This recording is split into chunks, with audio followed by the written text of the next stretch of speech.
wa sahbihi ajma'in. Qala rabbi shrah li sadri wa yassir li amri wahlul 'uqdatam min lisani yafqahu qawli. Subhanaka la ilma lana illa ma 'allamtana innaka antal alimul hakim wa la haula wa la quwwata illa billahil aliyyil azim. Nawaitu ta'lu wa ta'lim wa tadhakkura wa tazkira wa nafa'a wal intifa'a wal ifadah wal istifadah wal hasa 'ala tamassuki bi kitabillah wa sunnati rasulih wa du'a ila al-huda wa dalalata 'ala al-khair ittiqa wajhillah wa qurbihi wa sawabihi subhanahu wa ta'ala. Allahumma inni as'aluka ilman ladunni wa mashraba safihani ya wahhabu ya ghani. Qala al-muallif rahimahullahu ta'ala wa nafa'ana bihi wa bi'ulumihi fid dharain amin. Rabbi yassir wa la tu'assir wa tammim bil khair wa la haula wa la quwwata illa billahil aliyyil azim. Amma ba'du. Assalamu alaikum warahmatullahi wabarakatuh. Berkata al-Imam Tirmizi di dalam kitab Syama'il Muhammadiyah dia, sehinggalah perkataan dia hadis yang ke sudah hadis yang ke berapa? Hadis yang ke-20 ni.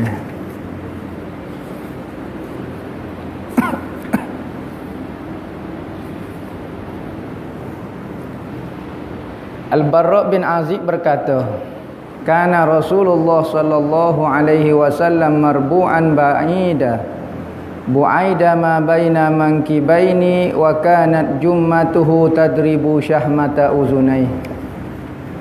Jadi lah ni kita duk kecek bercakap mengenai rambut Rasulullah. Rambut Rasulullah. Lagu mana cara Rasulullah sisir rambut lepas ni? Hak ni rambut Rasulullah tu sendiri lagu mana? Cara sisir bab lain pula. Cara Rasulullah menyikat rambut pula. Sekarang duk tengok rambut dia tu sendiri macam mana. Maka Rasulullah ini ada 3 jenis rambut dia. Pertama, rambut mencecah hujung telinga. Hujung telinga ni betul-betul dengan hujung telinga. Hak ni paling pendek Rasulullah kerak rambut bercecah betul dengan hujung telinga. Kedua, paling panjang, iaitu Rasulullah akan biar rambut dia sehingga mencecah bahu. Kalau dia duduk lagu ni, rambut dia akan mencecah bahu. Panjang ni. Panjang. Kalau tempat kita penyanyi rock ya lagu tu. Maka rambut panjang ini sekalipun sunnah Nabi, tetapi sekarang jadi syiar, jadi lambai kepada orang tak molek. Jadi lambai kepada orang tak molek. Maka berkata al-Imam Imam Haddad menyebut, dia kata semua sunnah Rasulullah ni saya beramal belaka kecuali satu sunnah yang saya beramal ketika saya tua saja. Sekali saja dia beramal, iaitu berambut panjang. Kerana rambut panjang ini lambai kepada orang tak molek sekarang. Apa hukum dia kalau benda ni jadi amalan ataupun jadi lambai kepada orang tak molek? Sunnah ke tak? Tetap lagi sunnah. Ulama tetap lagi menghukumkan rambut panjang ni sunnah. Tetapi boleh beramal, tapi jangan acak-acak takut dia mau nampak tak molek. Maka Rasulullah pattern rambut dia paling panjang mencecah bahu dan standardnya di tengah-tengah tekak ni. Rasulullah. Dan Rasulullah cara dia kerak rambut, dia kerak straight, cutting straight ini. Bukan dia seluk macam tu. Bukan seluk nipis kau tebal dah. Rasulullah dia kerak straight lagu tu. Maka dia pakai serban comel lah, kemah.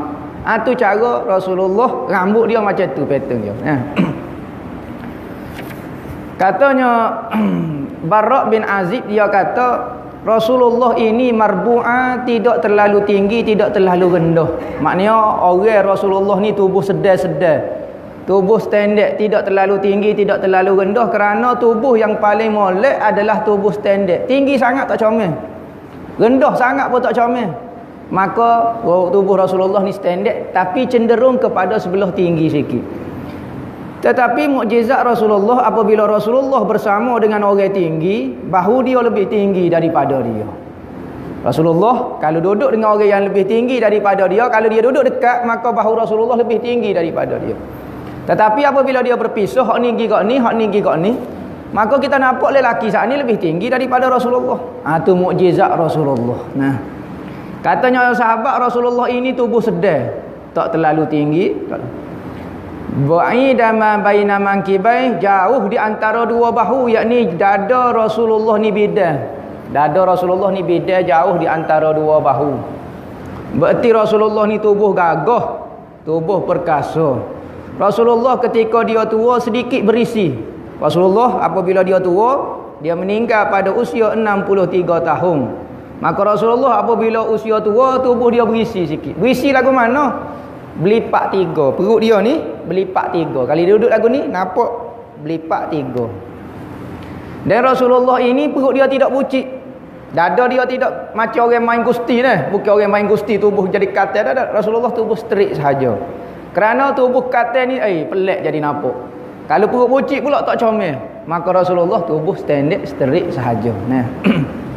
Dada Rasulullah beda. Dan adalah rambut Rasulullah jummah. Tadribu syahmatai uzunai, mencecah dua bahu. Cecah dua cuping telinga. Syahmatai uzunai, hujung telinga. Jadi ada kata jummah ini rambut sampai sini. Ada kata jummah rambut sampai ke bahu. Tetapi hok penting style rambut Rasulullah ada 3 saja. Jummah, wafrah, limah dia panggil. Jummah ada kata rambut mencecah cuping telinga. Wafrah rambut tengah-tengah tekak. Limah pula di rambut yang mencecah bahu. 3 jenis rambut lagu tu Rasulullah. Sunat bagi orang yang suka menjaga rambut, sunat dia taruh rambut. Tetapi bagi orang yang malas nak menjaga rambut, makruh dia taruh rambut kerana menyebabkan tak comel pula. Ni rambut nak taruh panjang tetapi tak basuh rambut. Rambut ada lipah, tahu lipah? Lipah ada dalam rambut. Bau macam Maggi rambut. Oh jadi masalah pula. Asalnya nak amal sunnah tetapi tidak hirau dengan sunnah, maka tidak menunaikan hak rambut pula. Kalau nak cara ke rambut, nak taruh rambut kena bubuh minyak, kena sisir comel, hak tu cara dia ni. Bagi orang yang malas nak cara ke rambut, sunat cukur pula. Jangan ada rambut. Dah malas cara sangat. Kita kalau malas nak pelihara rambut, okey cukur kepala. Rasulullah kehidupan dia sentiasa ada rambut kecuali ketika waktu haji dan umrah sahaja dia akan cukur kepala. Tetapi ada sahabat-sahabat amalan dia cukur kepala. Amalan dia cukur kepala. Antaranya adalah Sayyidina Ali karamallahu wajhah. Apabila Rasulullah berkata, "Wahai Ali, junub itu akan berada di setiap helai rambut. Junub akan berada di bawah setiap helai rambut." Maka Sayyidina Ali ni kuat berjunub. Maka dia bimbang takut mandi junub dia tak kata. Maka antara tradisi dia lah, dia cukur kepala semacam. Rambut tak pernah panjang, cukur kepala semacam. Tu Sayyidina Ali. Maka cukur kepala ni bukan sunnah Nabi. Nabi taruh rambut. Tetapi ulama kata kalau seseorang itu malah nak pelihara rambut, maka sunat dia cukur pula. Takut tak mampu nak tunaikan hak rambut. Nah. Qatadah berkata, qultu li Anas, kaifa kana sya'ru Rasulillah?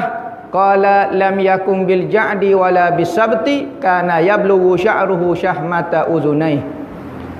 Qatadah berkata, aku berkata bagi Sayyidina Anas bin Malik. Sayyidina Anas bin Malik ini khadam kepada Rasulullah. Berkhidmat di rumah Rasulullah selama 10 tahun. Tradisi sahabat-sahabat dulu berkhidmat dengan Rasulullah tak ada bayaran. Jadi khadam kepada Rasulullah kerana orang yang paling berkat pada masa Rasulullah Nabi lah. Tak ada dah orang lain yang lebih mulia, lebih berkat kehidupan dia, lebih dipandai oleh Allah Ta'ala setiap gerak diri dia kecuali Nabi. Maka orang ramai nak menghampiri duduk dengan dekat Rasulullah. Antaranya orang yang bertuah dapat berkhidmat di rumah Rasulullah. Antaranya nama Sayyidina Anas bin Malik. Duduk dengan Rasulullah 10 tahun. Dia kata saya berkhidmat dengan Rasulullah 10 tahun. Jadi tradisi kita kata ada khadam ini, orang ni tidak warak. Ada orang kata tutup guru sekarang, ada khadam dia, ada jaga selipar dia, ada je pergi gini. Oh, tak warak. Sepatutnya kita sendirilah pergi selipar. Maka Rasulullah sendiri orang yang paling warak atas muka bumi juga ada khadam dia. Ada orang yang mendamping diri untuk berkhidmat kepada dia. Dan menjadi tradisi di pondok-pondok mana-mana pun ada orang yang berkhidmat kepada tuan guru dia. Kerana apa? Kerana nak ambil berkat, nak tengok kehidupan guru dia. Kerana apa? Kerana ada ilmu dipelajari dengan kitab. Ada ilmu dipelajari dengan kitab. Tetapi ada ilmu dipelajari dengan kita lihat saja. Tak perlu belajar kitab. Kita belajar kitab bab sabar. Adalah tebal ni, bab sabar, cara nak menghadapi sabar, cara nak berlatih sabar. Kita belajar tebal ni. Tapi kita bukan orang sabar pun. Tetapi berapa banyak orang dia tidak belajar ilmu mengenai sabar. Tidak belajar kitab tasawuf, tetapi hidup dia penuh bertasawuf, penuh dengan sabar. Ada ke setengah guru mengajar bab sabar, tetapi guru pula tidak sabar. Nampak marah-marah kepada murid-muridnya. Berarti guru itu juga tidak sabar. Maka sahabat lebih suka ilmu Rasulullah, dia tak baca kitab. Rasulullah tidak pernah mengajar kitab. Rasulullah mengajar melalui mulut direct. Maka tradisi ilmu yang paling tinggi, ilmu direct tak ada dalam kitab. Ni ilmu paling tinggi. Seorang khadam akan menurut perangai guru dia. Ramai khadam akan mengikut perangai guru dia berbanding dengan anak murid yang belajar kitab daripada guru. Ada anak murid dapat ilmu seorang guru. Ada anak murid mendapat perangai seorang guru. Ilmu, kalau kita dapat ilmu, belajar dengan seorang guru, dapat ilmu dia. Tetapi berkhidmat dengan seorang guru. Lebih-lebih lagi sahabat berkhidmat dengan Nabi, dapat apa dia? Dapat saya seorang guru. Apabila seorang guru saya dan Nabi saya, Nabi akan sentiasa doa kepada dia. Ni kebahagiaan kita ni. Doa seorang guru. Maka Sayyidina Anas kata, saya berkhidmat dengan Rasulullah 10 tahun. Antara perangai Rasulullah tidak pernah bertanya kepada saya, kenapa awak buat lagu ni? 10 tahun saya buat macam ni, Rasulullah tanya, apa awak buat macam ni? Tak. Dan Rasulullah tidak pernah bertanya benda yang saya tak buat. Rasulullah tanya, apa awak tak buat macam ni? Rasulullah tak pernah. Berarti Rasulullah hidup betul-betul qanaah, betul-betul hidup redha dengan Allah Ta'ala. Khadam dia buat apa-apa, dia tidak pernah mengarah, tak ada pernah apa-apa. Tengok, benda lagu ni tidak ada dalam kitab, tetapi dipelajari daripada dada-dada seorang guru. Maka inilah yang dipelajari sampai sekarang oleh ilmu-ilmu sufi yang tidak ada dalam kitab, tapi dia belajar akhlak daripada seorang guru dia. Dia tengok guru dia seorang penyabar, maka dia belajar menjadi sabar. Tak perlu baca kitab, tak perlu baca kitab. Ada ilmu dapat secara formal macam belajar kitab. Ada ilmu dapat secara tak formal. Kita hanya mendamping seorang yang soleh, kita akan jadi soleh. Maka seorang sahabat Qatadah bertanya kepada Sayyidina Anas bin Malik. Dia kata, macam mana rambut Rasulullah? Kamu duk khidmat 10 tahun. Macam mana rambut Rasulullah? Dia berkata, Sayyidina Anas bin Malik berkata, Rasulullah itu rambut dia tidak kerinting. Rambut bukan kerinting macam orang Afrika. Tak ada. Wala bisabti, rambut Rasulullah tidak lurus. Akan tetapi rambut Rasulullah itu ikal maya, dan rambut Rasulullah itu mencecoh ni cuping telinga dia sini. Ni satu riwayat. Ada riwayat lain kata rambut sampai kat ni. Berarti Rasulullah dalam keadaan rambut pendek macam ni. Keadaan rambut biasa pertengahan tekak. Rambut paling panjang adalah mencecoh bahu.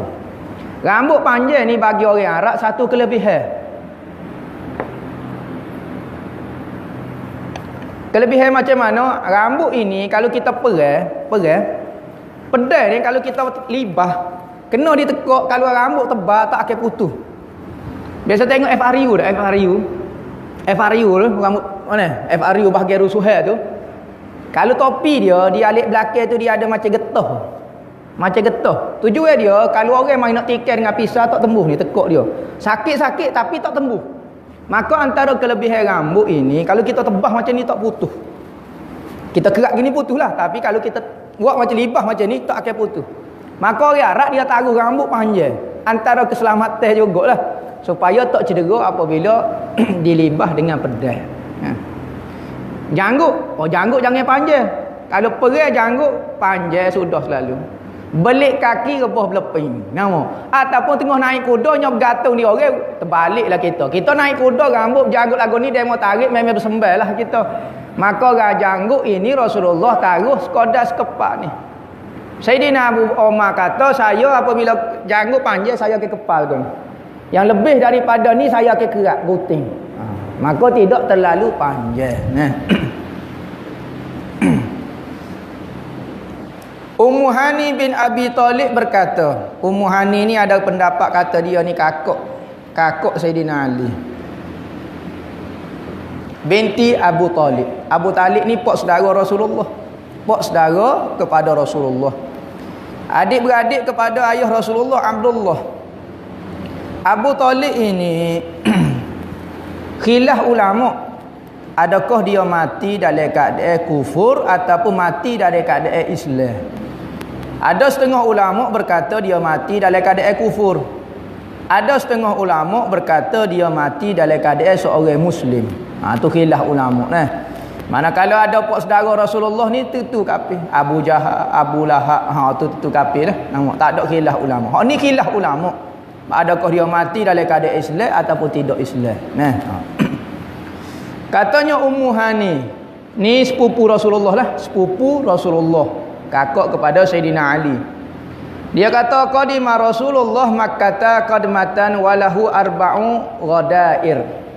Rasulullah pernah datang ke kota Mekah, yakni hari pembukaan kota Mekah. Rasulullah lepas pada Rasulullah berhijrah ke Madinah, Rasulullah duduk di Madinah 10 tahun. Rasulullah duduk di Madinah. Sebelum sampai 10 tahun, dalam tahun ke-8, tahun ke-7 macam tu, tahun ke-6, maka Rasulullah, sahabat-sahabat dan Rasulullah rasa rindu kepada perkampungan asal dia di Mekah. Maka ramai-ramai nak pergi buat umrah, dia panggil. Nak pergi ziarah kepada Kaabah, tengok keluarga, sambil-sambil tengok keluarga yang masih berada di Mekah. Apabila masuk ke kota Mekah, maka orang kafir Quraisy tak benarkan Rasulullah masuk ke kota Mekah. Oh, sudah. Rasulullah kata macam mana ni? Kata, saya dah umrah dah macam mana? Sudah. Pening Rasulullah. Maka marilah buat perjanjian dipanggil perjanjian Hudaibiyah. Perjanjian Hudaibiyah, yakni Rasulullah tidak dibenarkan masuk pada tahun ni. Rasulullah mari tahun depan baru boleh buat umrah. Berarti tahun ke-7 lah. Tahun ke-6 tak boleh masuk lagi.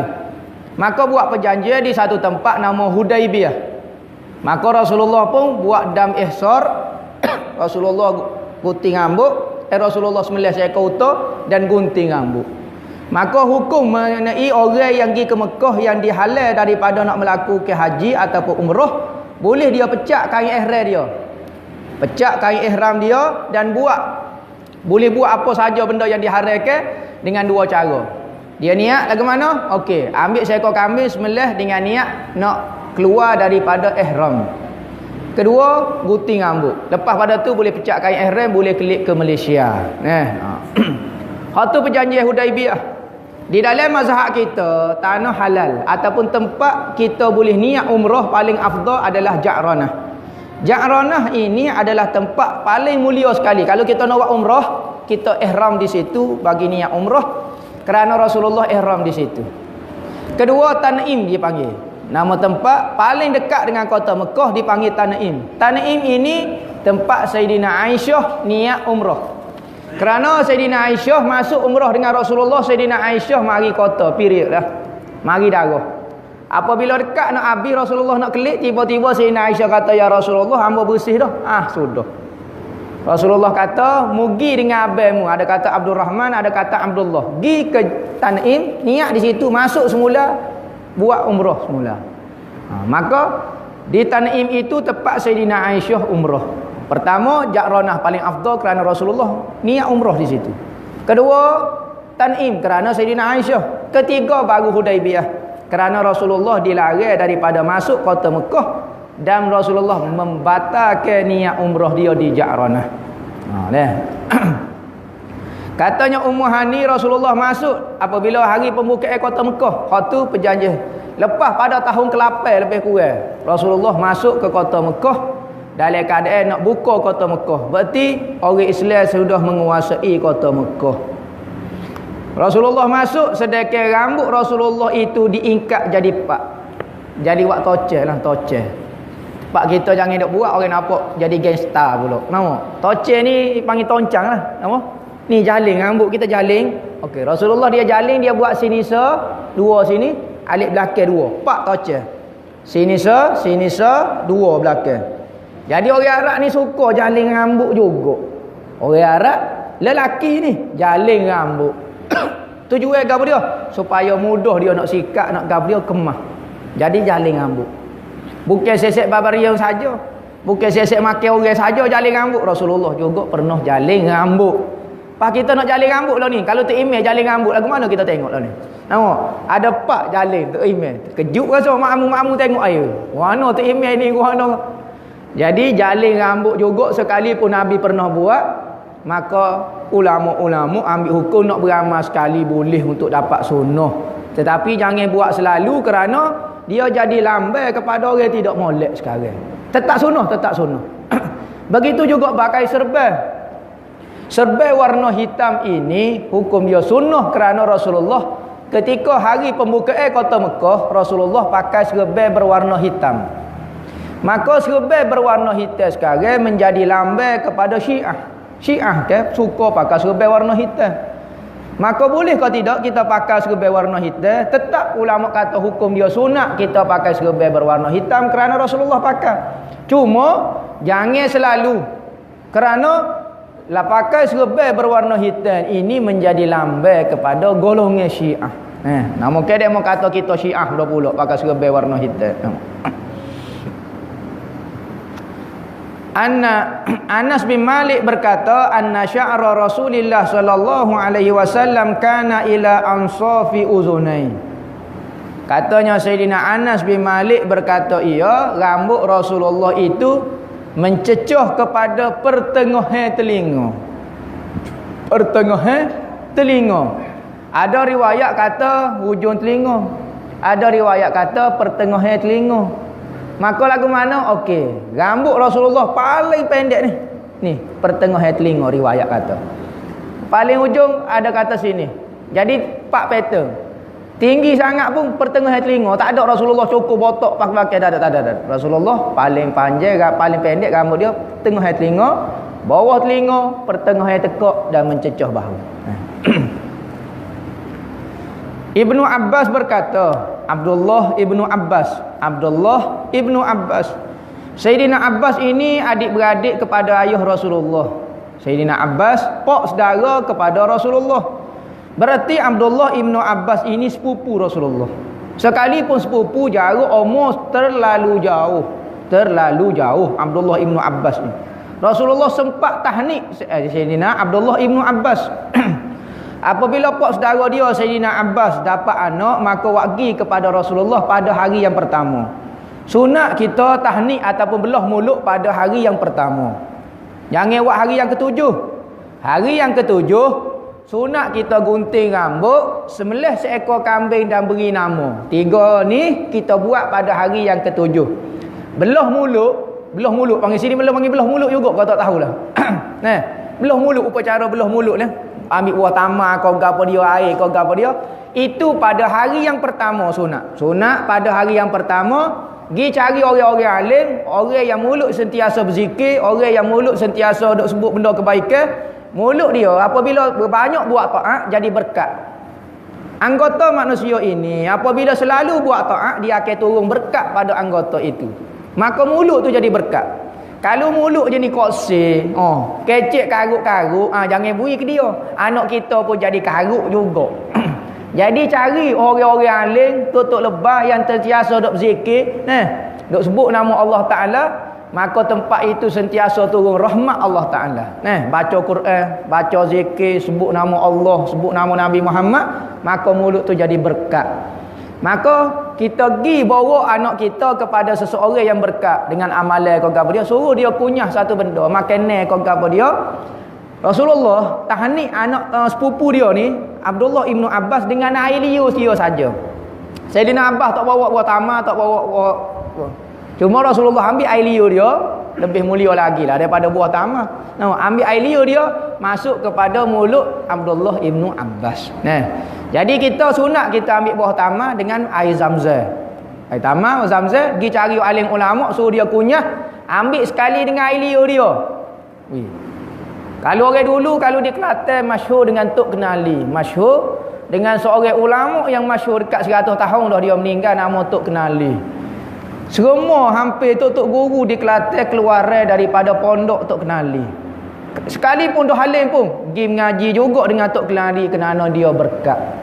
Orang dulu suruh ke apa dia? Bawa anak-anak suruh Tok Kenali luduh di dalam mulut.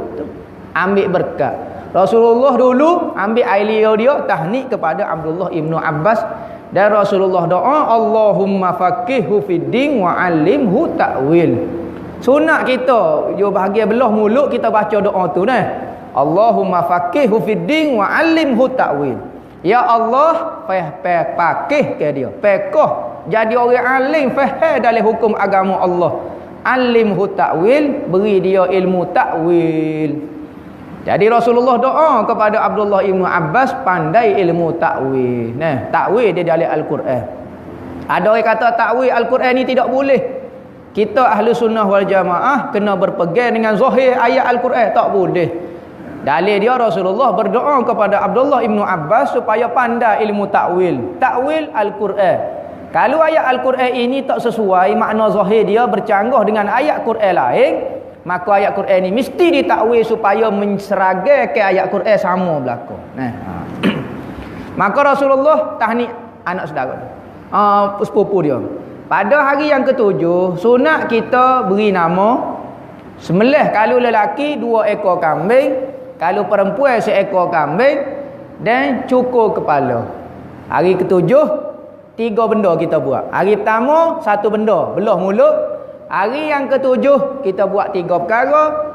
Suruh dia gunting rambut, afdalnya cukur lah. Jangan gunting rambut, afdal cukur. Cukur sampai habis rambut tu ditimbang dengan berat emas ataupun berat perak, maka disedekahkan dengan nilai emas. Misalnya dia sedekah rambut dia berapa gram lah. Misalnya harga sama dengan, boleh kata kalau emas ni sama dengan harga 400. Sunat dia bersedekah dengan nilai 400. Adapun dengan timbang dengan perak boleh juga rambut. Kedua, sunat dia beri nama. Beri nama pada hari yang ketujuh. Beri nama molek-molek, start daripada nama Abdul Rahman, Abdullah, Abdul apa dia. Ataupun start nama Ahmad ataupun nama Muhammad, nama Ahmad kau, nama Muhammad, nama apa dia. Ada ulama berkata, ramai tentera Imam Mahdi pada akhir zaman nama dia Ahmad. Ramai tentera Imam Mahdi pada akhir zaman ramai yang bernama Ahmad. Nama Ahmad. Ni anak kita nama Suzuki motor nama, Toyota nama, tak tahulah jadi tentera siapa dia, tak tahu nama. Power Ranger pun ada nama nak jadi tentera siapa. Jadi Rasulullah kata ramai pada akhir zaman ada ulama sebut tentera Imam Mahdi nama dia Ahmad. Nah. Ketiganya belah rambut, cukur rambut, beri nama sembelih kambing. 2 ekor bagi lelaki, 1 ekor bagi perempuan. Tak ada duit, sembelih kambing 1 ekor pun jadi dah dapat pahala akikah dah.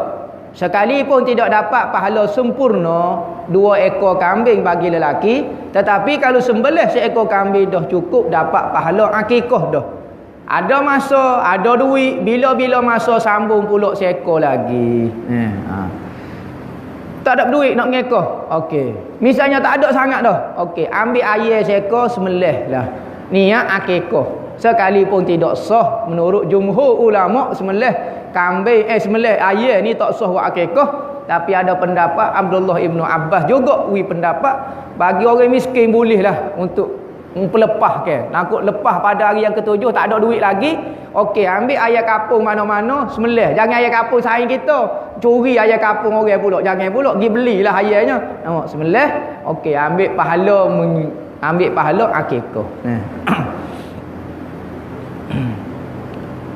Ni Abdullah ibnu Abbas. Ibnu Abbas berkata, anna Rasulullah sallallahu alaihi wasallam kana yasdilu sya'rahu wa kana al-musyrikuna yafriquna aw yafrukuna ru'usahum wa kana ahlul kitabi yasdiluna ru'usahum wa kana yuhibbul muwafaqata ahlil kitab fima lam yu'mar fihi bi syai'in summa faraqa Rasulullah ra'sahu. Ni cara Rasulullah sisir rambut pula. Cara Rasulullah menyikat rambut dia pula. Saat ni rambut Rasulullah. Sekat ni nah. Okey, Rasulullah sisir rambut macam mana pula? Berkata Abdullah ibnu Abbas, Rasulullah ini sisir rambut macam ni. Yasdilu. Okey gini. Sisir daripada depan ke belakang. Rasulullah sisir sebelah kanan dulu dah. Kanan. Sudah ni baru dia ambil kiri. Jadi daripada depan ke belakang. Dia kata wa kanal musyrikun yafrukun. Manakala orang kafir musyriki Mekah pada masa itu rambut belah. Rambut lagi ni. Dia belah dua. Rambut gini. Orang musyrikin Mekah ini suka rambut macam tu. Rasulullah tak suka ikut orang musyrikin Mekah. Rasulullah suka ikut ahlul kitab. Ahlul kitab ini dia sisir macam ni. Maka Rasulullah suka ikut orang alim. Ahlul kitab iaitu orang yang alim dapat membaca kitab-kitab dahulu. Yang pada masa itu jarang sangat orang yang boleh membaca. Yang boleh membaca hanya padri-padri. Rahib-rahib pada masa tu boleh membaca kitab-kitab Taurat, Zabur dan dia hafal setengah tu menulis semula kitab Taurat dan kitab Zabur. Tapi capulah, tetapi dia boleh membaca. Maka Rasulullah suka ikut perbuatan orang alim. Sekalipun dia orang ahlul kitab, tetapi asal-asal dia agama yang benar, tetapi sudah diselewengkan. Maka Rasulullah suka ikut perbuatan orang yang alim. Maka orang musyrikin Mekah pada masa tu dia belah macam ni rambut. Belah. Maka Rasulullah suka ikut ahlul kitab. Wa kana ahlul kitab, dan ahli kitab suka rambut gini. Yasdil maknanya ni. Sadala ni maknanya kita daripada depan ke belakang ni. Hunjur ke panggil. Sadal maknanya hunjur ke, lepas ke rambut daripada. Dan Rasulullah suka mengikut ahlul kitab pada benda yang dilarang daripada Rasulullah mengikut. Benda hak Rasulullah Nabi larang, Allah Taala larang ikut ahlul kitab, maka Rasulullah tak buat. Kecuali benda hak tak ada larangan, maka Rasulullah suka. Di antara pilihan contohnya. Hak ni orang kafir musyrikin Mekah yang tidak pernah mengaji, tak tahu apa. Hak ni orang ahlul kitab buat. Maka Rasulullah lebih suka mengikut apa yang dibuat oleh ahlul kitab kerana dia orang alim, dia orang mungkin ada hikmah di sebaliknya. Rasulullah ikut juga perbuatan yang dibuat oleh ahlul kitab. Selagi mana tidak ada larangan. Kalau Rasulullah ada larangan, barulah Rasulullah tidak buat macam tu. Summa faraka Rasulullah ra'sahu, lepas pada tu Rasulullah tukar semula pesing dia. Mula-mula Rasulullah sisir macam ni kerana tak sama dengan orang kafir musyrikin Mekah. Tetapi apabila Allah Taala kata jangan kamu man tashabbaha biqaumin fahuwa minhum, siapa dia yang mengikut satu kaum maka dia daripada golongan itu, maka dilarang kita ikut agama orang lain. Maka apabila Rasulullah lagu tu Rasulullah pilih ikut orang ramai-ramai biasa, sekalipun dia lebih suka sebab Allah Taala larang, maka Rasulullah pun belah semula rambut dia. Maka Rasulullah sampai akhir hayat dia, Rasulullah hanya belah saja rambut dia. Sisir rambut, sikat rambut, sebelah halik kanan dulu, baru sebelah halik kiri. Itulah rambut Rasulullah sampai akhir hayat dia. Rasulullah ketika akhir hayat rambut dia masih molek. Ada kata berubah di pertengahan rambut dia. Ketika Rasulullah tidak minyakkan rambut dia, maka nampak putih rambut dia di sini. Ketika Rasulullah pakai minyak, tak nampak ubah dia kecuali beberapa urat yang masih zahir. Ada riwayat kata 20 orang, ada kata 18 orang. Hanya di sini sikit, di sini sikit. Itu sahaja tak ubah Rasulullah. Ada riwayat kata ubah Rasulullah banyak, tetapi apabila kena minyak maka tak nampak ubah Rasulullah. Antaranya Rasulullah ketika dia buka serban dia, maka nampak di pertengahan ini ubah. Summa faraka Rasulullah ra'sahu, kemudian Rasulullah mengubah peteng sisi dia dengan belah pula. Ummu Hani berkata, Ra'aitu Rasulullah za zafaira arba'. Katanya Ummu Hani, aku melihat Rasulullah memiliki 4 toncel rambut. Kita sebut dah cara Rasulullah toncel rambut. Buat masuk ke telinga nisa, masuk ke nisa, buat masuk ke belakang. Ada riwayat kalau Rasulullah tidak jaling rambut dia, Rasulullah akan ambil di telinga ni, Rasulullah akan tarik ke belakang-belakang. Rasulullah akan tarik ke belakang-belakang. Kalau Rasulullah ataupun Rasulullah tarik sini sikit, hak lain ke belakang, taruh sini sikit. Kalau Rasulullah jaling rambut dia, Rasulullah letak sini alik belakang 2, di sini. Jadi 4 toncel rambut. Nah. Ni bila ketika Rasulullah masuk ketika pembukaan kota Mekah. Rambut kalau kita tak tocel jadi serabut, lebih-lebih lagi rambut kita panjang. Kalau kita ikat kemah, gerak banyak pun tidak menyebabkan berkubah. Babu ma jaa fi tarajjuli Rasulillah.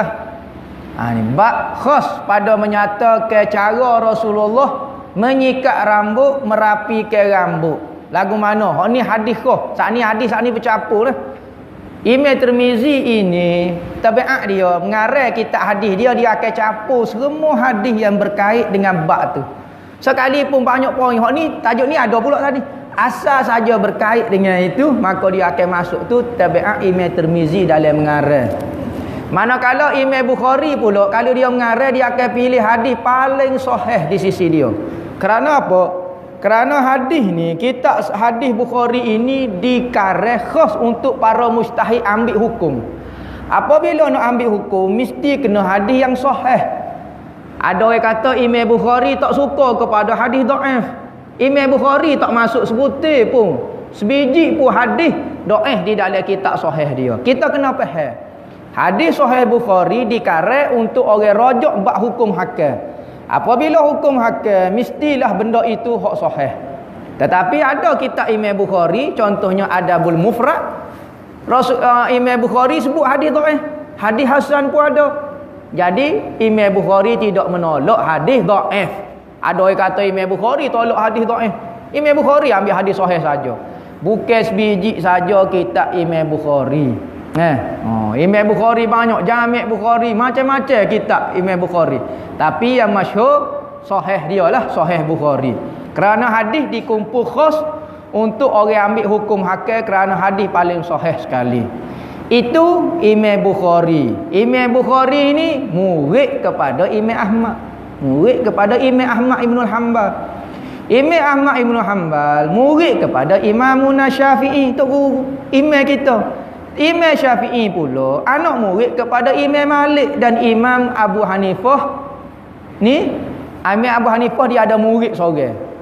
Murid dia ni tok guru pada Imam Syafi'i. Jadi imam hadis-hadis yang disebut oleh Imam Bukhari, Imam Syafi'i tentu lebih hebat daripada anak murid dia. Bukhari ni anak murid pada Imam Ahmad Ibn Hanbal. Ada orang sekarang ambil kitab Bukhari rujuk dengan mazhab. Tengok mazhab Syafi'i, tengok Bukhari. Oh, dalam mazhab Syafi'i ambil hadis ni. Bukhari kata hadis ni dhaif ke apa dia? Sudah. Dia rujuk mazhab Syafi'i yang muncul sebelum daripada muncul kitab Bukhari, dia rujuk dengan hadis Bukhari. Betul-betul tak masuk akal. Kerana hadis yang dihafal oleh tok guru pada Imam Bukhari tentu lebih banyak lagi. Imam Ahmad saja menghafal 1 juta hadis. Tiba-tiba kita kata, mazhab ni tidak ada hadis. Tidak ada hadis lagu mana? Dia guru kepada Bukhari. Imam Syafi'i kata hadis, kitab hadis yang paling sahih di sisi saya adalah Muwatta' Imam Malik. Muwatta' Imam Malik. Kerana pada masa Imam Syafi'i yang wujud kitab hadis yang terkumpul adalah Muwatta' Imam Malik, guru dia Imam Malik. Tiap-tiap malam bermimpi temu Rasulullah. Tak tahulah. Tak ada ulama lah. Ulama buat kajian. Tak ada ulama yang pernah jumpa Rasulullah tiap-tiap malam mimpi temu Rasulullah. Orang lain bermimpi juga tapi tak sapa tiap-tiap malam. Setahun ada 360 hari. 360 kali setahun. Kalau umur dia 60 tahun, cuba kira. Imam Malik ni umur tua. Berapa kali dia? 1000 kali temu Rasulullah. Katanya al-imamu Imam Haddad. Imam Haddad kata. Ni kata-kata ulama ni. Kadang-kadang satu benda pencapaian rohani seseorang ulama dulu-dulu tidak dicapai oleh ulama sekarang. Apabila benda itu tidak dicapai, maka dia rasa seolah kata-kata ulama itu melampau-lampau. Benda ini tak masuk akal kerana saya tidak pernah mengalami dia. Salah kita menolak satu benda yang kita tidak mengalami dia. Imamul Haddad kata, saya karang kitab. Apabila saya bertemu dengan satu hadis dan saya syok adakah hadis ini dhaif ke hadis ini sahih, maka saya sendiri bertanya dengan Rasulullah. Saya tanya sendiri dengan Rasulullah hadis ini sahih ataupun dhaif. Itu kelebihan Allah Ta'ala beri kepada dia. Yang mana orang lain ni tak payah nak jumpa macam tu. Maka kadang-kadang kita menafikan kata-kata dia kerana kita tidak alami. Salah lah itu. Itu mengenai hadis Bukhari. Hadis katanya Ummu Hani, aku melihat Rasulullah itu mempunyai 3-4 toncel. Ni cara Rasulullah sisir rambut pula. Hadis yang ke-32. Sayyidina Aisyah berkata, kuntu urajjilu ra'sa. Ada riwayat kata sya'ra Rasulullah sallallahu alaihi wasallam wa ana haidun. Katanya Sayyidina Aisyah binti Abu Bakar. Sayyidina Aisyah anak perempuan kepada Sayyidina Abu Bakar. Dua orang ni dijamin syurga. Dijamin syurga oleh Nabi. Oh, syukur deh. Nabi kata demo ni masa hidup jangan sudah bimbang, masuk syurga demo. Lagu mana? Kata-kata Rasulullah tidak pernah berdusta. Wa ma yantiqu anil hawa in huwa illa wahyun yuha. Nabi tidak pernah bercakap mengenai hawa nafsu. Cakap qasi qadai, dah tak? Semua itu wahyu berlaku. Berarti apa yang diucap oleh Rasulullah pasti akan berlaku. Maka antara orang yang dijamin syurga oleh Nabi adalah Sayyidina Aisyah dengan Sayyidina Abu Bakar. Nah. Sayyidina Aisyah kata, aku pernah menyisir rambut Rasulullah sedangkan saya berada dalam keadaan haid. Maka ulama ambil hukum daripada hadis ni, boleh seorang suami dan isteri melakukan hubungan suami isteri kecuali setubuh sahaja tak boleh buat ketika waktu haid dan haid ataupun nifas. Dalil dia Sayyidina Aisyah menyikat rambut Rasulullah. Ya, bilik Rasulullah lagu ni. Ni mihrab Rasulullah. Okey, sebelah tu bilik Sayyidina Aisyah. Masuk pintu tu saja rumah Sayyidina Aisyah, bilik Sayyidina Aisyah. Maka Rasulullah apabila nak sisir rambut, Rasulullah kadang-kadang iktikaf di atas masjid, lebih-lebih lagi pada 10 Ramadan. Maka Rasulullah buat gini, masuk ke kepala dia dalam bilik, Sayyidina Aisyah akan sisir ke rambut Rasulullah. Maka Sayyidina Aisyah kata, ya Rasulullah, saya tengah haid, macam mana nak sisir? Awak tengah iktikaf, lagu mana takut jadi tak sah kau jadi apa? Katanya Rasulullah, haid kamu tidak naik ke tangan pun. Haid kamu tidak naik sampai ke tangan pun. Maknanya nak sisir rambut tak ada masalah apa. Jadi ulama ambil hukum suami isteri boleh duduk, boleh tidur sekali kecuali jangan setubuh sahaja. Mazhab Syafi'i kata, adalah riwayat lain dalam bab hubungan suami isteri ni. Katanya Sayyidina Aisyah, ketika aku mari kota period, maka Rasulullah ketika nak bergurau dengan saya, dia akan letakkan kain pelikat, izar. Izar ini kain yang menutup di antara pusat dengan lutut. Maka ulama mazhab Syafi'i ambil haram hukum dia bergurau-gurau bergapo dia ke antara pusat dengan lutut bagi suami isteri. Bagi bukan suami isteri, bukan pusat dengan lutut, tak boleh lah. Mungkin kata pusat dengan lutut ya tak boleh, ni suami isteri ni. Hok bukan suami isteri, tak haid pun tak boleh juga. Maka Sayyidina Aisyah kata, saya sisir rambut Rasulullah sedangkan saya masih haid. Orang Yahudi ni orang ahli kitab. Antara di Mekah dulu, dia lah orang-orang alim, tahu kitab-kitab yang ditulis zaman dulu. Kitab-kitab Taurat, kitab-kitab Zaburnya capur habis, tapi dia orang pandai lah, orang banyak mengetahui ilmu-ilmu.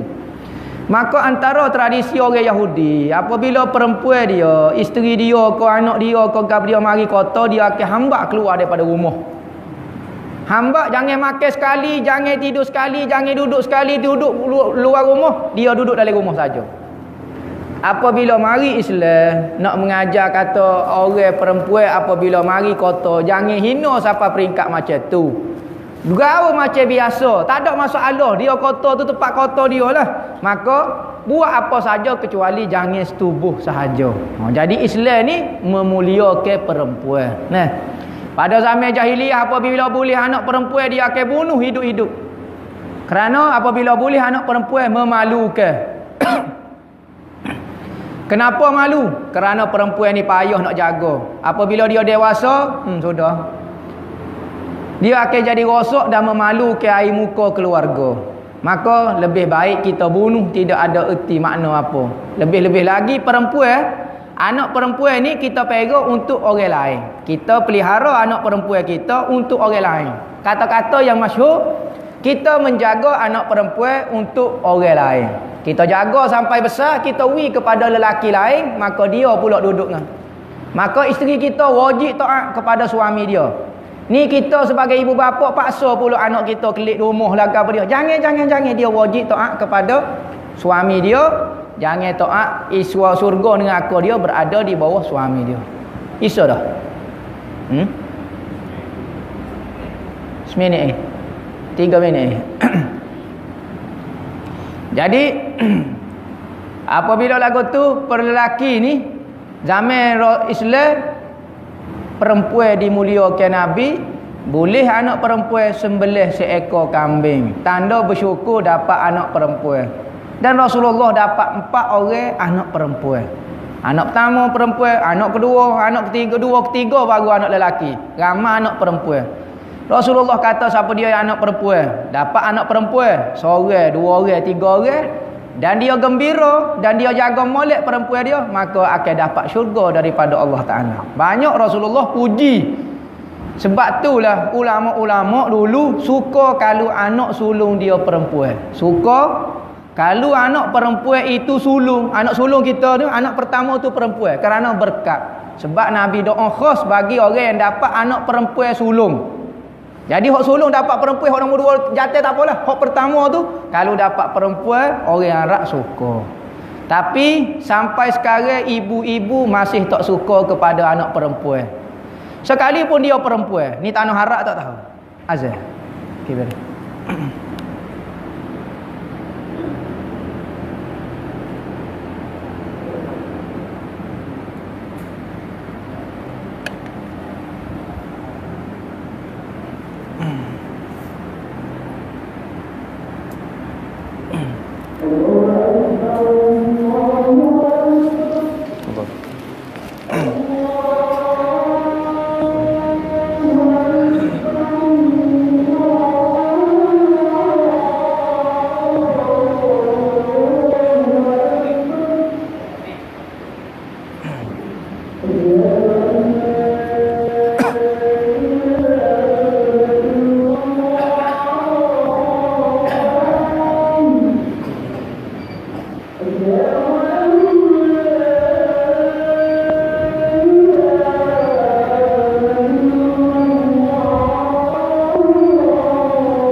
Apabila anak perempuan ini tidak disukai orang, kerana kita pehadah, kita pera anak perempuan ini untuk kepentingan orang lain.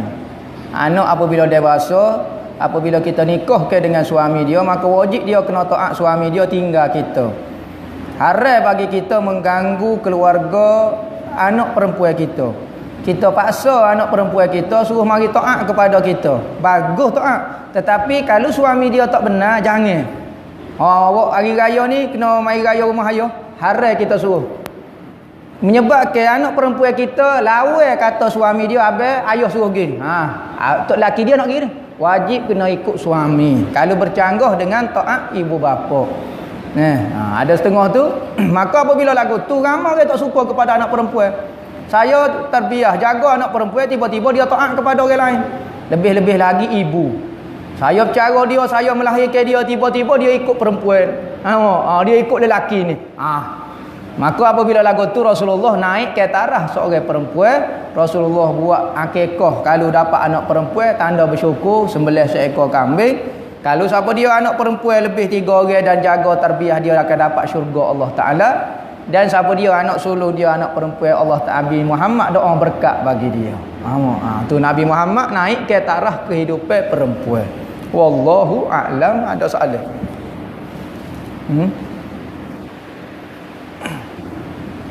Ada soalan?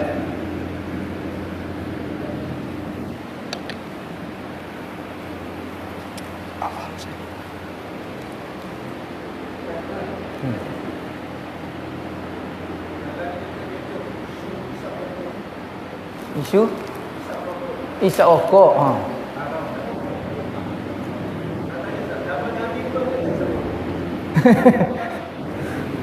Isap rokok.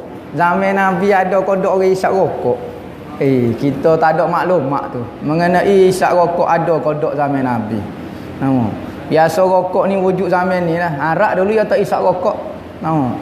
Dia panggil shisha buat dia. Shisha ni wujud zaman mana kita pun tak tahu, tak pandai baca sejarah dia. Cuma benda itu buat masa lah. Afdalnya kita pergi makan nasi, minum air Nescafe ke pada isap rokok. Jadi kita tak tahu, tak boleh nak jawab tu ada kodok zaman Nabi rokok ni, tak tahu ada kodok. Hukum hakim sampai sekarang khilaf ulama dari sudut rokok ni. Cuma kajian terbaru ulama mutaakhirin berserta dengan pihak doktor, maka mengharamkan rokok kerana membahayakan kesihatan. Ada orang kata gula tu bahaya juga kesihatan. Jadi kecil manis. Bapa haram tak haram minum gula pula. Asal rokok saja haram. Okey. Ingat, gula ni ada kebaikan untuk kita asalnya. Kerana dia membekalkan tenaga. Maka kita tak boleh haramkan dia. Sebab dia ada manfaat. Bagi orang tak kena kecil manis, boleh makan sebab dia bakal tenaga. Asal rokok ni jadi apa dia? Manfaat dia. Kenyai pun duk, kohol apa pun duk, jadi tak ada manfaat. Maka ulama kata tak ada manfaat dan mudarat jadi haram. Kalau ada manfaat tapi ada mudarat dia, kita tak boleh nak haramkan sebab dia ada manfaat juga. Jangan duk balah orang kecil manis dengan orang isap rokok. Orang kecil manis. Dia mau haram juga minum gula. Jadi ulama tak mengharamkan gula kepada dia kerana ada manfaat.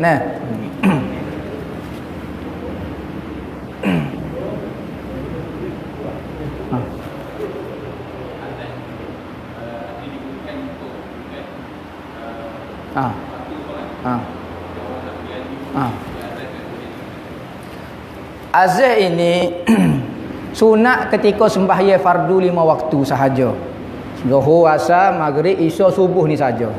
Kita nak sembahyang selain daripada sembahyang lain, sembahyang 5 waktu ni jangan azan. Sekalipun benda itu disunatkan untuk azan, sunat berjemaah. Contohnya sembahyang sunat hari raya, sunat berjemaah. Jangan azan, nak mungkin azan. Allah, maya hari raya jangan. Apabila benda sunat yang disunatkan berjemaah, kita hanya kata salatu jami'ah rahimakumullah, la ilaha illallah wahdahu la syarikalah, lahul mulku wa lahul hamdu yuhyi wa yumit wa huwa ala kulli syai'in qadir. Sebut salatul jamaah, salatul jami'ah. Sebut gitu saja, tak perlu pamak. Dan azan ini disunatkan juga tidak untuk sembahyang 5 waktu. Contohnya ketika budak baru lahir, sunat kita azan pada telinga kanan dan sunat qomat pada telinga kiri pada kedua-dua. Anak perempuan ke anak lelaki sunat azan telinga kanan, sunat qomat telinga kiri. Hak tu manusia mula-mula masuk kepada dunia. Manusia nak meninggal dunia juga sunat kita azan. Kerana dia nak meninggalkan dunia ini. Dia masuk ke dunia, kita guna suara nama Allah Ta'ala. Benda pertama dia dengar apabila masuk alam dunia nama Allah. Benda terakhir dia dengar apabila dia keluar daripada dunia ini adalah azan. Orang dulu sebelum mayat keluar rumah dia azan. Allah, dia bas. Ataupun dikiaskan juga orang yang nak mati itu dengan musafir. Sunat kita kalau orang nak musafir, kita azan di belakang dia supaya keselamatan dia. Orang musafir ni bahaya. Orang dulu nak kalau pergi ke Mekah, orang ada atas kapal tu akan azan. Allahu Akbar, Allahu Akbar. Ni azan. Tujuan dia untuk keselamatan dan disunatkan. Ketika rumah terbakar, api, ataupun orang masuk hatu, sunat kita pegang kepala dia, azan di telinga dia. Jangan derah pekak telinga dia. Nama ke dia molek tapi jadi pekak pula. Baby molek lah. Allahu Akbar, Allahu Akbar. Azan di telinga dia. Kerana apa? Kerana hadis Nabi kata apabila orang azan, syaitan akan lari. Maka kita azan, mudah-mudahan jin syaitan dalam tubuh dia lari. Macam-macam lagi lah fungsi azan ni disunatkan. Ada soalan?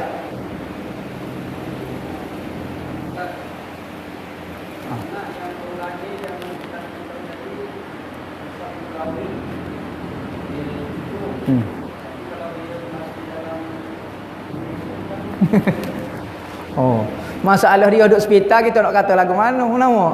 Okey, ingat. Lepas kalau hari ke-7 tak boleh buat, tambah 7 hari lagi, hari ke-14. Tak boleh buat hari ke-14, tambah 7 hari lagi, hari ke-21. Siapa tambah 7 hari ke-28. Ada kata sampai habis nifas ibu dia, iaitu sampai 60 hari. Apabila habis 60 hari, maka tak sunat dah buat akikah. Tak sunat dah akikah. Berarti kalau dia nak akikah, dia akikah diri dia sendiri. Berarti ibu bapa dia tak sempat dah mengakikahkan dia di dalam waktu nifas ibu dia. Apabila habis waktu nifas ibu dia, akikah tu sunat lagi atas diri dia lah. Apabila dia dewasa dah balik, dia akikah untuk diri dia. Katanya ayah dia lagi nak akikah. Nak akikah tak ada masalah apa. Cuma waktu sunat tu sudah habis kerana sampai waktu nifah ibu dia sahaja. Ada soalan lagi ke?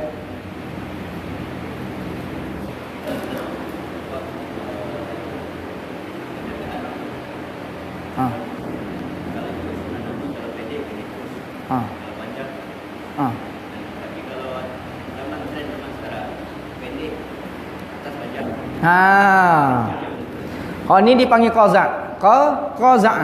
Qazak ini kita tipis ke sebahagian, kita panjang ke sebahagian. Nipis di sini, panjang ke di sini. Macam pemain bola. Apa hukum rambut macam tu? Nabi larang qazak ini. Hukum dia ada pendapat dalam mazhab Ahmad Ibn Hanbal kata haram bojeng macam ni. Kerana bojeng ini dilarang oleh Rasulullah. Bojeng naik tak apa. Bojeng nipis separuh, panjang separuh ni Nabi larang. Sama ada pendek itu cukur, kita cukur separuh, cukur tinggal tengah, ataupun kita nipis ke saja, kita panjang ke sini. Hak ni dipanggil qazak. Bojeng, pattern bojeng macam ni dipanggil qazak. Qazak ni dalam mazhab Ahmad Ibn Hanbal haram. Dalam mazhab kita hukum dia makruh sahaja.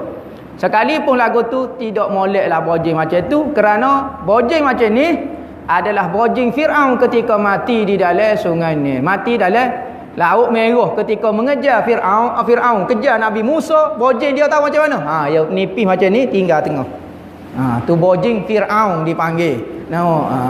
Jadi makruh dalam mazhab kita. Dalam setengah mazhab haram hukum dia. Buat molek-molek lah, tak suruh buat lah macam tu lah.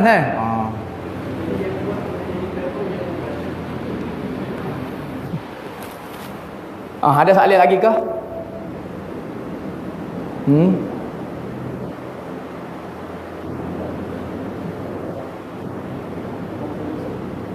Tak ada.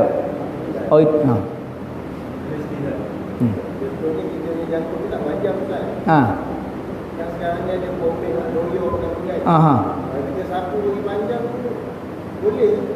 Tak ada masalah. Jadikan lebat boleh. Tak ada masalah. Comor lah berapa dia gajah rimah, berapa dia comor nak suruh rambut lebat, tak ada masalah apa. Tidak mengganggu, tidak dipanggil merubah kejadian Tuhan. Nah, ada orang kata takut merubah kejadian Allah Taala. Dah. Kalau kita rambut kita jadi lebat tu siapa dia buat? Boleh tak kita ubah kejadian Tuhan? Tak boleh. Tuhan yang menjadikan semua perkara. Yang merubah kejadian Tuhan hok jadi haram itu kalau ada unsur penipuan. Contohnya, kita dah umur 70. Rambut putih dah, tiba-tiba kita gidai warna hitam. Nampak pakai baju semak duduk mengejah anak dara orang, nak suruh nampak muda. Maka adalah anak dara hok buta mana yang ingat kita ni muda lagi, maka tertipu. Ada unsur penipuan. Tetapi kalau dah kita suami isteri dah, isteri kita tahu dah tua dah, tapi kita suruh dai warna merah rambut, warna kelabu ko, warna biru ko, nampak? Ada unsur penipuan lagi tak? Dak kita tahu umur dia, maka boleh kita dai rambut. Takut jadi ubah kejadian Tuhan ke? Dak, tak apa, tak ada masalah apa. Masuk ulama kata masalah ubah bentuk tu gini kalau ada unsur penipuan. Seperti orang muda nak suruh nampak tua. Dia masih muda tapi dia celuk tahu kabai. Celuk janggut dia jadi putih, panah. Jadi putih nak suruh nampak tua lah, jadi nampak ganas sikit nampak macam-macam. Tu ada unsur penipuan juga. Rambut keriting, kita buat rebonding straight. Awak nikah dah? Tak nikah lagi. Apa pasal awak gitu? Nak orang kata awak rambut straight. Tubi anak rambut macam Maggie. Gering. Jadi ada unsur penipuan. Okey. Bak anak dara, kalau masalah ubah kejadian ni, haram kerana dia tidak ada kepentingan lah busung dan ada unsur penipuan. Tapi bagi suami isteri hukum lain pula. Tu masalah bak ubah kejadian rambut kau apa dia. Style tak apa, style tak ada masalah. Rambut gini tak ada masalah. Style tak ubah. Dia sebetul ya. Buat gapo-gapo dia ko, beki gigi ko, gapo dia ko. Takut ubah kejadian tu Dak. Ada bab-bab dan keadaan dia jadi hari ada bab hukum dia boleh pula. Misalnya muka seorang tu uduh, muka dia cedera ke gapo dia, sunat bagi dia gi bedah plastik, tahu bedah plastik. Plastik segeri tu lah, bedah plastik tu. Okey, buat biar muka dia jadi comel supaya dia tidak malu berjumpa dengan orang, supaya orang tidak takut berjumpa dengan dia. Ni muka lagu tu, hacul lebu dah muka. Apa tak ubah muka takut ubah kejadian tu tak apa. Sunat pula dia ubah kejadian muka dia biar comel. Sunat Kalau suami isteri, kalau suami dia kata saya nak tengok awak rambut warna biru hari ni. Wajib bagi dia terjun dalam cat, beli cat curuh atas kepala dia biar jadi warna biru rambut dia kerana perintah daripada suami dia. Tak ada unsur penipuan, dah. Saya kenal awak. Kalau duk nipu cat warna kelabu pun saya kenal lagi awak. Belai pun tak apa. Tu cat tak boleh lah. Kalau curuh cat tak boleh lah. Tak ambil semaya ni, tak tembus wuduk lah. Ni cari hak warna hak tembus wuduk lah. Gitu. Tu secara umum hukum masalah ubah kejadian ke, ubah muka, ubah ke apa dia. Ada soalan lagi ke? Ada ulama kata makruh, tanya lagu ni. Ada soalan lagi ke?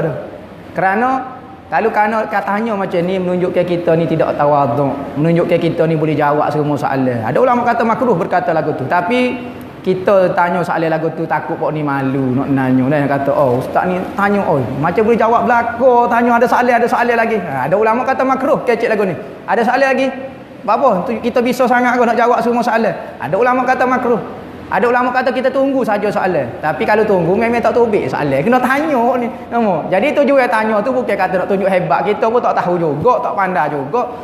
Tetapi kalau ada kemuskilan kita boleh jawab gitu . Ada soalan? Tak ada.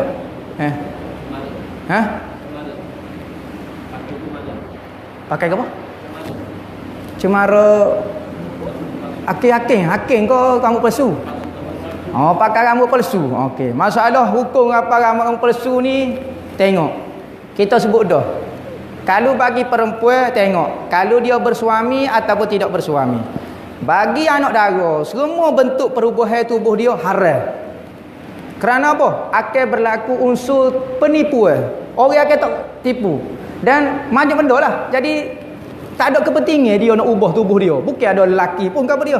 Maka bagi orang anak dara haram pun dia. Bagi yang sudah bersuami, okey tengok. Nak pakai rambut palsu lagu mana? Okey, rambut jenis mana? Rambut manusia ataupun rambut bukan manusia. Lah ni rambut plastik ada. Rambut plastik hukum dia harus Rambut plastik, hukum dia harus pakai. Kerana apa? Plastik kan boleh pakai lah. Kalau rambut betul, original, rambut betul, tak boleh.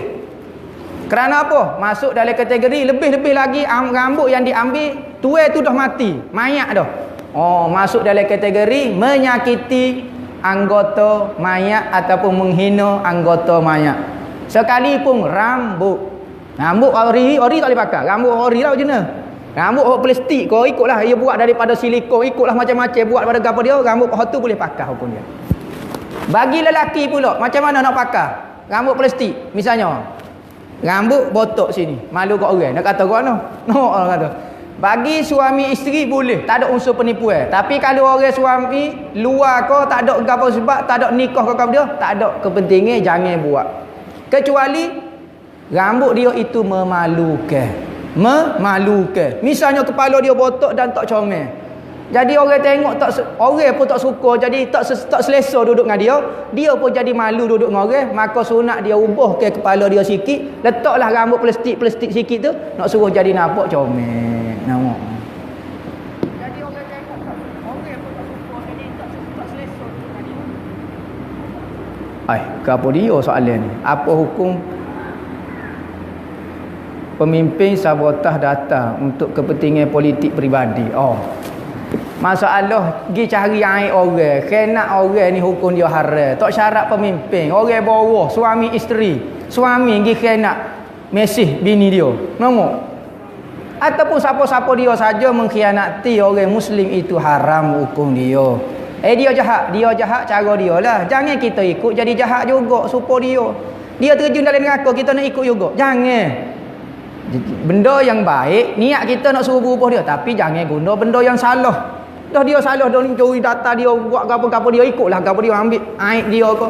Nabi kata, Nabi pesan, siapa dia yang cari aib orang, cari data maklumat dia buat benda tu tepat orang tak ada dah, kita pergi cari. Pergi cari maklumat dia, malu dia. Siapa dia yang cari aurat orang, aib orang, benda yang orang malu, maka Allah Ta'ala akan cari aib dia di akhirat. Siapa dia yang menutup aib orang, kita nampak dia salah tapi kita tutup walau tak cara, maka insya-Allah Tuhan akan tutup aib dia di akhirat. Kita nak kada orang Allah Ta'ala tutup kita punya dosa, kita buat jahat, kita ni nampak yang baik luar ni, dalam perut jahat. Kalau Tuhan nak ada Tuhan tutup, okey. Cara hak paling molek, Nabi kata kita tutup aib saudara kita. Lah ni jadi masalah hidup, jadi benci sama benci ni, duk buka aib orang ni. Asalnya kita tak ada prasangka jahat kepada orang ni, tiba-tiba ada seorang ni buka aib kawan ni. Kita pun jadi tengok kepada dia, jadi nampak aib. Habis siapa dia yang mula-mula buka dan orang jadi aib pandai, semua dia akan tanggung dosa ni. Orang ni tengok kepada orang ni jahat, orang ni ni masalah tak jujur. Buat apa? Tak ada hukum hakim, kena belajar juga. Politik nak main juga, tapi jangan sampai peringkat haram. Tu Islam tu melarang kalau politik lagu ni. Haram lagu ni, malu orang gini, macam-macam guna helah. Politik bukan lagu tu. Politik Nabi Muhammad ajar lagu lain. Nabi Muhammad betul-betul jujur, tak pernah cari aib musuh dia. Dan musuh tak boleh cari aib dia sebab Rasulullah tak ada aib lagu mana. Maka kena pandai-pandailah, semua tindak tanduk kita dikira oleh Allah Ta'ala. Tak rasa takut ke tak? Kita rasa kita tak ada aib ke tak? Kita buka aib orang. Kalau kita rasa kita aib banyak, okey, tutup aib orang, insya-Allah. Tak rugi kita tak beritahu aib orang. Tapi kita akan rasa menyesal kalau kita tersilap beritahu aib orang. Lebih-lebih lagi lah ni mudah sangat. Dulu kalau kita nak pergi mengopak, kita kena pergi rumah orang, pergi kecek. Allah, lama letih juga pergi kata basikal pergi ayat cerita. Dia mau dengar tak cerita ni? Jauh. Lah ni tak payah pergi. Tengah goreng nasi goreng, tekan siapa rendang ni mengopak. Allah, lah ni uji Nabi kata pada akhir zaman fitnah itu bersilar seperti tika. Tahu tika? Fitnah ni kuat sangat, bersilar siapa tak tahu seperti tika. Maka ulama kata bersilar macam tika ni, apa dia maksud fitnah bersilar seperti tika? Okey, lah panggil laman wek. Wek ni maknanya jaringnya dia. Jaring lagu ni. Maka Nabi Muhammad kata fitnah paling besar akan masuk melalui internet. Kita duduk rumah dah tak saya tahu aib orang, dia mau mari atas juga. Allah, pelik sungguh. Kita malah dengar dah. Sebab kita tahu dah kita ada aib juga. Kalau Tuhan buka, malu berat lagi. Kita duk kata kawan tu jahat, kita tak jahat ke? Kita kata dia tu suka perempuan, kita tak suka perempuan. Dia tu ambil harta ke, dia tu suka duit. Awak tak suka duit. Kalau orang bagi kepada awak 2 juta, awak nak? Pula. Nampak? Dia pun ada nafsu, kita pun tak ada nafsu. Okey, tengok kelemahan kita, tengok aib kita. Saling tengok kelemahan diri masing-masing. Negara jadi aman, kita tak jadi benci kat orang, jadi balai sokor belakang.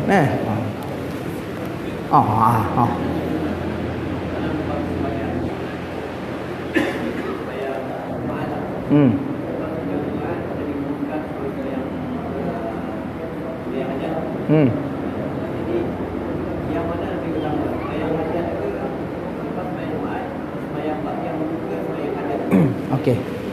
Masalah lepas pada semaya Jumaat ada orang ajak sembahyang sunat hajat. Mana afdal di antara ba'diyah Jumaat dengan sembahyang sunat hajat?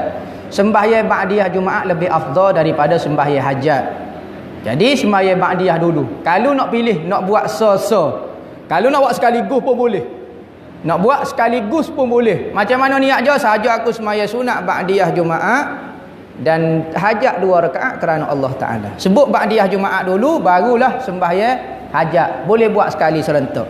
Tapi kalau nak buat afdalnya sembahyang sunat ba'diyah dulu, ba'diyah Jumaat. Ba'diyah Jumaat. Begitu juga ni Isya. Qabliyah Isya ni ghairu muakkad. Ba'diyah Isya sunat muakkad. Ramai orang sembahyang sunat sebelum daripada Isya. Lepas pada Isya tak sembahyang pun kelik rumah. Pelik sungguh. Yang ba'diyah Isya tu muakkad, qabliyah sebelum Isya ni ghairu muakkad. Patut qabliyah itulah tinggalnya hak ni buat dia. Terbalik, tak tahu hak mana afdal, hak mana tidak afdal. Buat tetap dapat pahala, hak tu dari sudut afdal dia nah. Dari sudut pahala mana banyak, ba'diyah Jumaat lebih banyak berbanding dengan sembahyang sunat hajat. Gitu. Nak buat sekaligus pun boleh.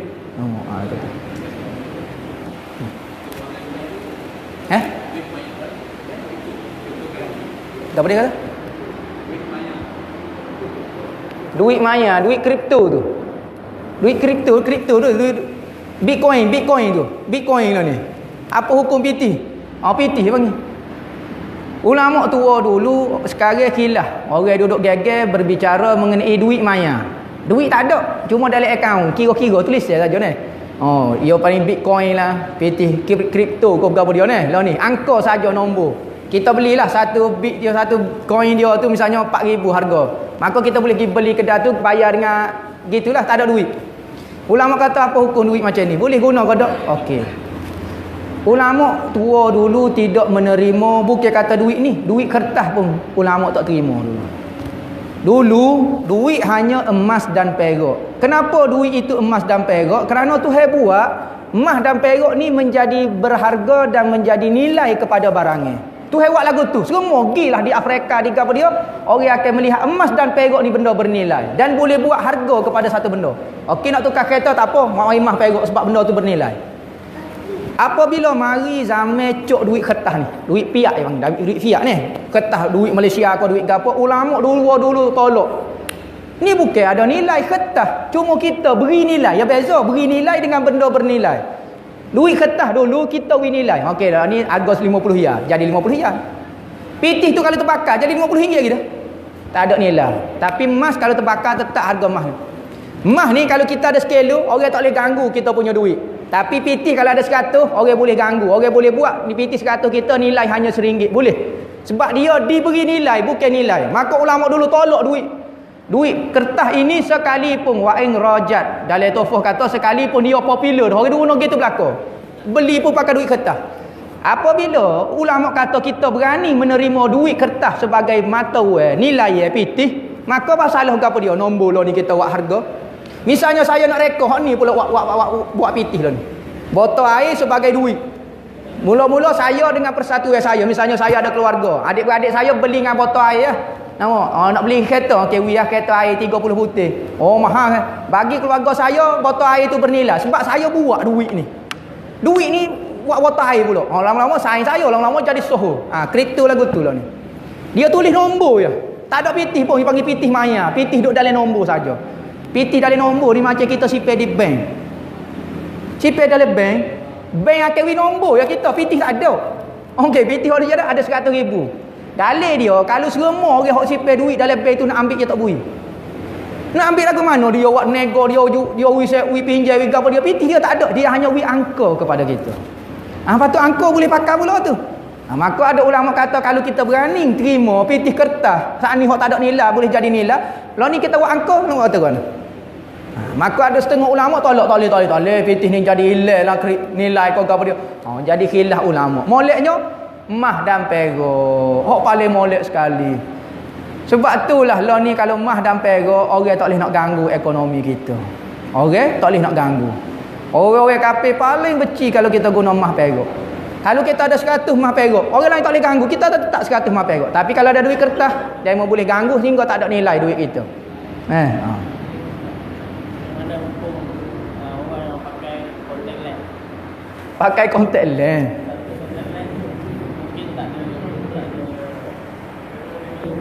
bukan untuk rambut. Berhias. Dan satu lagi Okey. Kontak lens ni tengok dia pakai tujuan apa dia. Kalau kontak lens ni ganti kepada spek mata lah, cermin mata, okey hukum dia harus. Bukan sunat pula, bukan jadi wajib kalau dia nak baca Quran, dia nak belajar ngaji agama, dia pakai kontak lens hukum dia wajib. Ataupun kontak lens hiasan semata-mata. Okey tak boleh pakai, kita sebut dah kalau perempuan dia akan menggoda ke, kalau mata dia jadi comel menggoda lelaki pula jadi ke haram. Ataupun tidak menggoda lelaki tapi orang jadi pening. Mata dia warna hijau, dia duduk di ulu ya. Orang ulu pun mata warna hijau nama. Nak kena tipu. Jadi ada unsur penipuan. Tak ada apa-apa dia. Kalau dengan suami isteri tu bab lain, hak tu berhias untuk suami itu nama lain pula. tanggungjawab ibu tua. Sama ada anak lelaki atau anak perempuan yang menjaga. Ibu, bapa apabila tua, wajib anak-anak yang tanggung dia. Yang tanggung adalah anak lelaki. Kerana anak perempuan dia sudah berkahwin. Apabila berkahwin, yang urus kehidupan dia adalah suami dia. Dia ditanggung oleh orang. Maka dia tak boleh mudah-mudah. Maka anak lelaki yang bertanggungjawab kepada ibu bapa dia. Sama ada anak lelaki tu yang bongsu, yang tua, sama. Berkongsilah paling-paling. Paling-paling cara kerana itu ibu bapa kita. Nah.